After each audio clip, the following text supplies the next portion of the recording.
দর্শকরা, এই মুহূর্তে আমরা আইএসবিটির গণনা কেন্দ্রে দাঁড়িয়ে আছি এবং এখানে আপনাদেরকে আমরা এখন সর্বশেষ খবরটা দেব। এখন বাজছে 12টা 13 মিনিট। এই 12টা 13 মিনিটের শেষ যেটা আপডেট আছে আমরা দিচ্ছি। প্রথমেই জানিয়ে রাখি যে একমাত্র সোনাই ছাড়া কাছাড়ের যে 5টি আসন আছে, 6টি আসন আছে, সবকটিতেই বিজেপি এগিয়ে রয়েছে। এবং প্রথমেই আমি শুরু করছি লক্ষ্মীপুর থেকে। লক্ষ্মীপুর আসনে বিজেপির প্রার্থী কৌশিক রায় 80,000-এর কাছাকাছি ভোট পেয়েছেন এবং এটা 11 রাউন্ড গণনার পর। এবং এখানে বিজেপি এবং কংগ্রেস প্রার্থী শান্তিকুমার সিংহ পেয়েছেন 20,000 ভোট। অর্থাৎ নবম রাউন্ডে গণনার পরে লক্ষ্মীপুর আসনে মন্ত্রী কৌশিক রায় প্রায় 60,000 লিড নিয়েছেন। অর্থাৎ এভাবে চললে কৌশিক রায় 1 লক্ষ লিড অতিক্রম করতে পারবেন বলে ধারণা করা যেতে পারে। সবচাইতে আশ্চর্য ঘটনা ঘটেছে বড়খোলাতে নবম রাউন্ড গণনার পর আমরা দেখতে পাচ্ছি যে বিজেপি প্রার্থী কিশোর নাথ কংগ্রেস প্রার্থী অমিত কালোয়ারের চাইতে 42,000 ভোটে এগিয়ে আছেন। এবং এটা আশ্চর্যের বিষয় যে চা বাগান অঞ্চলে আমরা অনেকেই ধারণা করেছিলেন যে বিজেপির ভোট ব্যাঙ্কে একটা ভাগ ধরাতে পারবেন অমিত কালোয়ার, কিন্তু বাস্তবে সেটা ঘটল না। আমরা দেখলাম এখানে যে চা বাগান অঞ্চলেও বিজেপি তার যে ভোট ব্যাঙ্ক সেটা ধরে রাখতে পেরেছে। অর্থাৎ কোনো ধরনের হাড্ডাহাড্ডি লড়াই তো দূরের কথা, কোনো ধরনের প্রতিযোগিতাই হয়নি বড়খোলাতে। সোনাই আসনেও কংগ্রেস প্রার্থী অনেক এগিয়ে রয়েছেন এবং 6ষ্ঠ রাউন্ড গণনার পর কংগ্রেস প্রার্থী আমিনুল হক লস্কর 8,000 ভোটে এগিয়ে রয়েছেন। যারা বলছিলেন যে সোনাইয়ে লড়াইটা ব্যক্তিগতভাবে আমিনুল এবং সাজুর মধ্যে হচ্ছে, এটা ভুল প্রমাণিত হয়েছে। সংখ্যালঘু ভোট কংগ্রেসমুখী হয়েছে, যার জন্য এখানে একটা বড় মার্জিনে জিততে চলেছেন আমিনুল হক লস্কর কংগ্রেস প্রার্থী। ধলাইতে অনেক অন্তর্ঘাতের কথা শোনা গিয়েছিল। অনেকেই বলছিলেন যে ধলাইতে এবার কি হতে পারে ঠিক নেই। কংগ্রেসের প্রার্থী আমাকে 3 দিন আগে বলেছিলেন তারা জিততে যাচ্ছেন। এমনকি বিজেপির অনেকেই সন্দিহান ছিলেন যে ধলাইয়ে অনেক অন্তর্ঘাত হয়েছে, যার জন্য বিজেপি আসন হারাতে পারে বা না হারালেও ভোট কমবে। কিন্তু দেখা গেল যে ধলাইতে এখন 5ম রাউন্ড গণনার পর আমরা দেখতে পাচ্ছি যে ধলাইয়ের বিজেপির প্রার্থী অমিয় কান্তি দাস 25,000 ভোটে এগিয়ে রয়েছেন। অর্থাৎ আপনারা ধরে নিতে পারেন যে ধলাইয়ে অন্তর্ঘাত দূরের কথা, ধলাইতে বিজেপির পক্ষে একটা সুনামি নেমেছে। গত উপনির্বাচনে বিজেপি যে ভোটটা হারিয়েছিল সেই ভোটটা ফিরে পেয়েছে, কারণ এবার বহিরাগত মতো কোনো ইস্যু কংগ্রেসের কাছে ছিল না, যেটা গত নির্বাচনে ছিল, যার জন্য মানুষ বিজেপিকেই ভোট দিয়েছেন। শিলচর আসনে প্রথমে কংগ্রেস প্রার্থী অভিজিৎ পাল এগিয়েছিলেন। 4 নম্বর রাউন্ড পর্যন্ত তিনি এগিয়েছিলেন, কিন্তু 3 নম্বর রাউন্ড থেকেই তার লিডটা কমতে শুরু করে।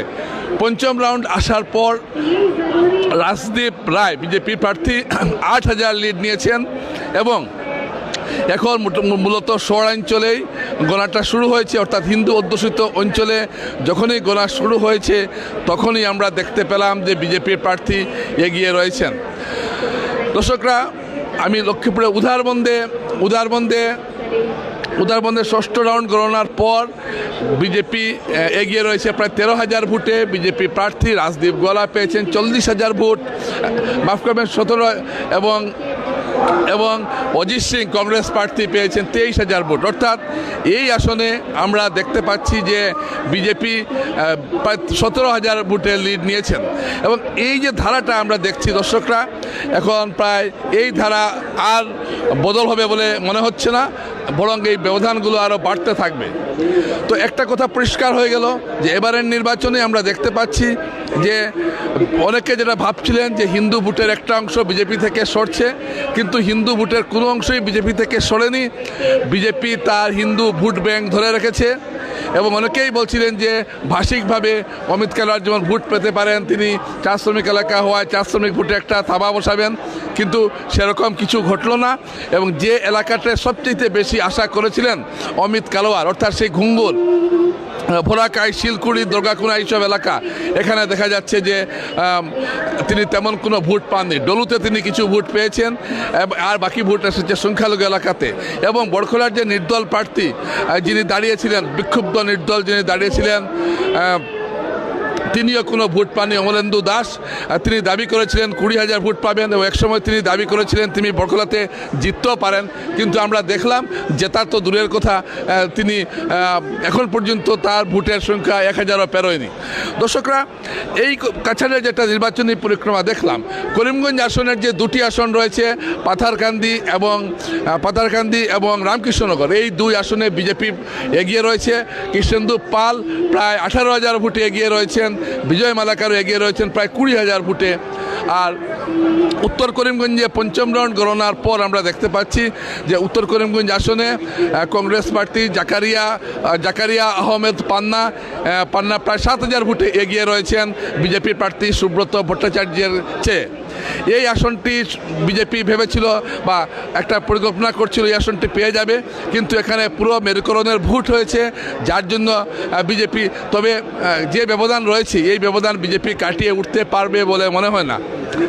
দক্ষিণ করিমগঞ্জ আসনে প্রায় 30,000 ভোটে এগিয়ে রয়েছেন কংগ্রেস প্রার্থী আমিনুর রশিদ চৌধুরী, প্রাক্তন মন্ত্রী আব্দুল মুক্তাদির চৌধুরীর ছেলে আমিনুর রশিদ চৌধুরী এই আসনে অনেক ভোটে এগিয়ে রয়েছেন। এখানে তৃণমূল কংগ্রেসের প্রার্থী আজিজ খান পেয়েছেন 10,000 ভোট, এবং অগপ প্রার্থী মাত্র 11,000 ভোট পেয়েছেন। মানে প্রচুর ডিফারেন্স হয়েছে। দক্ষিণ করিমগঞ্জ আসনে একটা বিরাট ব্যবধানে জিততে চলেছে কংগ্রেস। হাইলাকান্দি আসনে রাহুল রায় প্রথমে কিছুটা লড়াই করলেও শেষ পর্যন্ত পঞ্চম রাউন্ড গণনার পর পিছিয়ে পড়েছেন, এবং হাইলাকান্দি আসনের পুরো আপডেটটা এখনও আমাদের হাতে এসে পৌঁছয়নি, কিন্তু বিজেপি লিড নেওয়া শুরু করেছে। এবং আলগাপুর আসনে কংগ্রেস প্রার্থী এগিয়ে রয়েছে, এটা প্রত্যাশিতই ছিল। আলগাপুর কাটলিচড়া আসনে কংগ্রেস প্রার্থী এগিয়ে রয়েছে। দর্শকরা, এই যে আমরা দেখতে পাচ্ছি এই যে বরাকের যেটা ফলাফল, প্রত্যাশিতভাবে হিন্দু এলাকাগুলিতে বিজেপি যে 9টি হিন্দু অধ্যুষিত আসন ছিল, যেটা প্রত্যাশিতভাবে এখানে বিজেপি জয়লাভ করছে।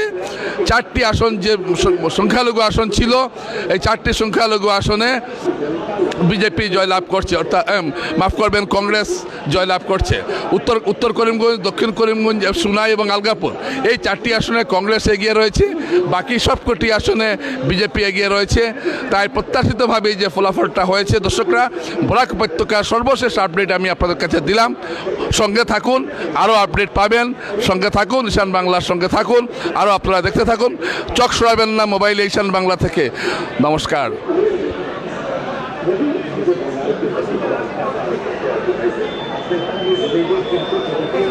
you.